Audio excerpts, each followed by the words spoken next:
এবারে ছিল দুদিন সরস্বতী পুজো, তাই বাড়ির পুজো মিটিয়ে চলে গেলাম কালীবাড়ি গিয়ে দেখি পুরোপুরি ফাঁকা। এমন সময় গিয়েছি রাত তখন 10টা প্রায়। যাক, এসে যখন পড়েছি কিছু খেতে তো হবে, তাই পাপড়ি চাট কিনতে চলে এলাম। দাঁড়াও, শুধু খেলেই হবে?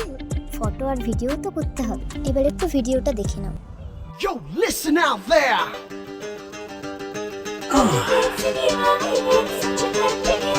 For all you people in love, check out this one. Swig it. One more fairy tale. যাই হোক, ভিডিওটা কেমন লাগলো বলো। ফটো ভিডিও করে এবার চলে এলাম আমরা আহারে দরবার। এবার পেট পুজো করা যাক। আমরা নিয়ে নিয়েছিলাম এগ ফ্রাইড রাইস এবং চিলি চিকেন। এবার জমিয়ে খাওয়া দাওয়া করে আমরা বাড়ি যাব। আজকের মতো টাটা সবাইকে, দেখা হচ্ছে অন্য ভিডিওতে।